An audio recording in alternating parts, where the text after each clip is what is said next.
Saat ini sudah ada Agustinus Wibowo di depan saya. Ya, ini pakaian apa ini? Ini pakaian selama saya berada di Afghanistan karena lokasinya ya mungkin lebih baik untuk melebur dengan lingkungan lokal. Jadi biasanya saya juga memakai pakaian seperti ini. Oh, coba boleh berdiri supaya kita bisa tahu. Ini namanya apa? kamis. Kamis. Ya, ini namanya shalwar. Ya. Kamis sama Shalwar. Jadi ini pakaian ini digunakan di Pakistan dan di Afghanistan. Kemudian ini adalah shawlnya. Ya, untuk melindungi dari debu karena memang negeri itu penuh debu ya. Debu. Jadi biasa gini. Topi.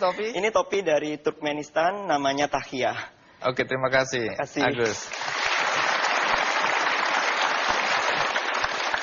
Anda meninggalkan Indonesia tahun berapa? Pertama kali saya meninggalkan Indonesia tahun 2000, tujuannya untuk bersekolah di China ya. Dan pada tahun 2005 setelah saya lulus kuliah, saya melakukan perjalanan darat berangkat dari Beijing dengan tujuan mencapai Afrika Selatan.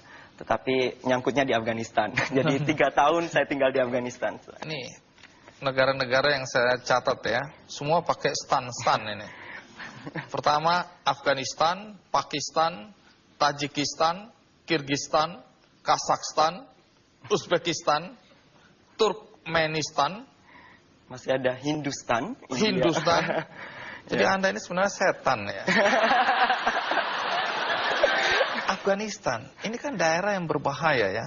Tapi sebelum Anda jelaskan mengapa Anda ada di sana, kemudian apa yang Anda lakukan, ada baiknya kita ikuti kisah tentang Agustinus berikut ini.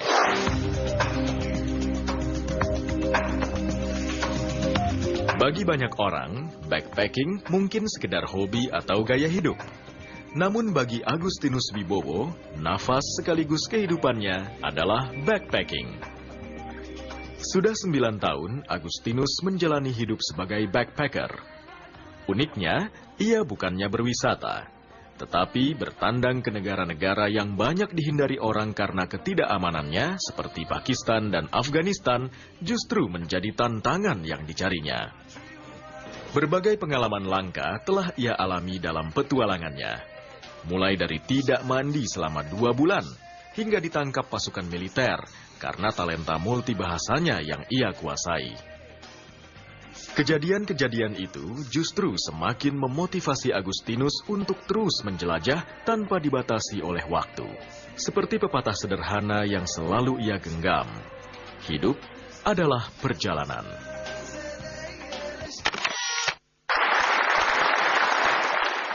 Berapa lama Anda sebenarnya berada di wilayah Afghanistan? Ya, pertama kali saya datang ke Afghanistan sebagai backpacker selama 3 minggu saja. Tetapi pengalaman itu sudah membuat saya jatuh hati, sangat-sangat jatuh hati terhadap Afghanistan. Karena memang tatap mata orang Afghanistan itu begitu luar biasa dahsyatnya. Dan tatap mata itu yang membuat saya selalu ingin kembali. Sehingga pada tahun 2006, saya berbekal buku panduan perjalanan tahun 70. Saya keliling Afghanistan dengan menumpang truk keliling negara itu selama 4 bulan. Lalu kemudian saya kembali lagi tahun 2007 sebagai jurnalis di Afghanistan. Selama Anda dalam perjalanan itu kan bahasanya beda-beda tuh. Anda sendiri menguasai bahasa daerah-daerah lokal di sana? Ketika saya datang ke satu negara, sebelumnya saya mempersiapkan untuk mempelajari bahasa dari negara tersebut. Misalnya sebelum saya masuk ke Afghanistan, saya beli buku Teach Yourself, buku belajar yang saya baca selama 2 minggu atau 3 minggu, lalu saya praktikkan di Afghanistan. Dan itu sangat membantu untuk mendekatkan saya dengan penduduk di sana. Jadi berapa bahasa yang Anda kuasai? Untuk jumlah saya nggak pernah terlalu menghitung ya, tetapi saya pernah bisa bahasa Farsi tadi ya? Farsi ya, Farsi dengan 3 variasinya, Farsinya Iran, Farsinya Afgan, dan Farsinya Tajikistan. Kemudian bahasa Rusia, Urdu, bahasa Mandarin, kemudian bahasa Turki, Uzbek, Mongol. Mongol juga bisa? Sikit-sikit ya. Job Ompra. Bahasa Mongol itu bahasa yang paling susah yang pernah saya pelajari karena kalau ngomong itu hanya konsonannya saja. Jadi vokalnya. Contoh. Ya. Tapi saya pernah di Uzbekistan sama ini, bingung. Saya jawab, mboh karepmu. Ya, itu bahasa Rusia ya. Bahasa Rusia. Bahasa Rusia sebenarnya nggak terlalu susah. Menurut saya bahasa Rusia itu sangat maco sekali. Jadi saya suka belajar. Misalnya. Здравствуйте, как дела? Serang. Tapi gara-gara Anda menguasai bahasa Urdu terus membuat Anda celaka ya, ditangkap polisi. Kenapa? Ya kadang pengetahuan berbahasa itu justru membahayakan ya. Waktu itu saya di Afghanistan, kebetulan saya pakai pakaian seperti ini. Dan waktu jalan itu paginya sempat ada bom meledak. Jadi saya waktu jalan itu dikira sebagai teroris. Dan karena saya bawa tas kamera, tiba-tiba saya digepuk dari belakang. Saya kan kaget, lalu yang terucap adalah bahasa Urdu.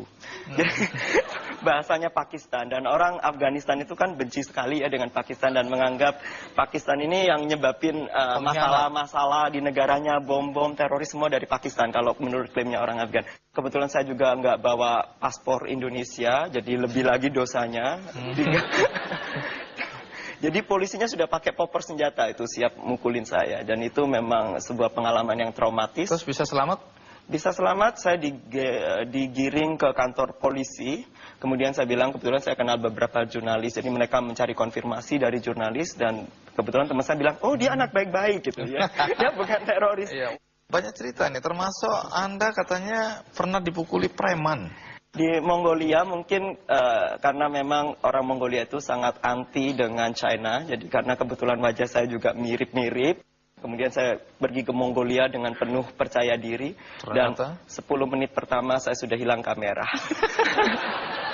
Dan saya kalau jumlah dipukuli preman sudah nggak terhitung kalau di Mongolia. Terus ditahan agen rahasia itu di mana? Itu di Tajikistan ya. Tentara di sana menyangka nggak mungkin lah orang Indonesia kok bisa bahasa Rusia, bahasa Uzbek, bahasa Tajik, bahasa Farsi. Belum lagi bahasa Jawa juga bisa. Ya? Jadi saya dikira sebagai mata-mata dan sempat ditahan juga. Baik, menarik. Nanti saya akan tanya soal bagaimana dia ditangkap polisi ketika tidur di rumah seorang pekerja seks komersial. Ya, saya akan segera kembali.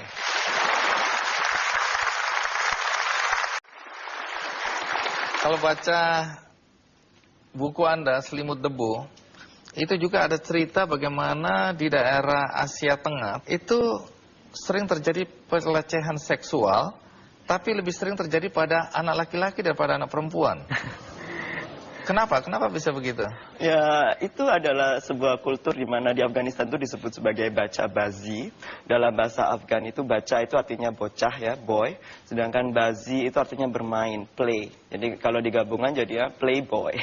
Tapi itu playboy versi Afgan ya, bukan kalau dalam artian kita mungkin berbeda. Buat mereka playboy itu artinya play the boys. Pengalaman yang paling menyeramkan waktu itu saya hampir diperkosa di sensor. Hampir belum. Hampir. Oleh laki-laki? Oleh laki-laki di bagian utara di Afghanistan. Yaitu waktu itu saya diundang menginap, terus dia bilang, oh dia suka banget sama saya. Ya saya anggap itu sebuah keramah tamahan kan. Waktu itu ya malam-malam ya sesuatu yang menyeramkan gitu. Saya Sensor. cerita lengkapnya mungkin di buku aja ya. Artinya lebih berbahaya buat anak laki-laki di sana ya? Ya, mungkin karena ini adalah garis batas gender yang lebih kuat ya di Afghanistan antara laki-laki dengan perempuan. Dimana kalau dengan perempuan itu kita menatap mata pun nggak boleh, bercakap-cakap nggak boleh. Dan perempuan di Afghanistan biasanya tertutup sekali ya dengan burka yang matanya pun tertutup. Dan mereka tidak keluar rumah. Jadi hubungan antar gender itu sangat terbatas. Yang kedua adalah untuk menikah di Afghanistan itu sangat susah sekali. Harga perempuan itu sangat mahal. Ini juga Semahal satu. apa? Untuk menikah mungkin dibutuhkan di atas $10.000 lah kalau dikurskan ya. Kalau di daerah pegunungan yang di pegunungan Pamir, saya sempat nanya harganya itu adalah satu perempuan harganya 100 ekor domba. Kenapa sampai Anda nggak mandi 2 bulan? Ya, itu waktu saya mendaki ke pegunungan Pamir di utara Afghanistan. Itu pada ketinggian 4.500 meter di permukaan laut. Di musim panas pun juga turun salju. Jadi bisa Anda bayangkan itu dinginnya kayak apa. Itu musim panas juga suhunya minus di sana. Ya, dan kalau kita mau mandi itu mereka harus mengumpulkan tahiyak. Dikumpulin untuk jadi biogas ya. Jadi kalau saya mau mandi di situ namanya ngerepotin orang, karena saya sendiri nggak mau ngumpulin kotoran itu gitu. Dan airnya memang sangat dingin, jadi harus dipanaskan dulu. Pada suhu seperti itu kita sudah nggak kepikiran mau mandi ya. Iya. Oke, bisa diterima kan ya. Anda juga menceritakan bahwa antara Afghanistan dan Tajikistan itu dibelah oleh sebuah sungai yang lebarnya 20 meter. Ya. Tapi perbedaan antara satu sisi dengan sisi lain itu seakan-akan 100 tahun. Ya, jadi di sisi utara itu kan dulunya jajahan Uni Soviet. Jadi mereka sudah punya infrastruktur, mereka sudah punya jalan raya, mereka punya listrik, punya pendidikan, punya sekolah, punya rumah sakit, semua ada. Sedangkan di sisi Afghanistan ini kita seperti hidup dalam dimensi zaman yang berbeda.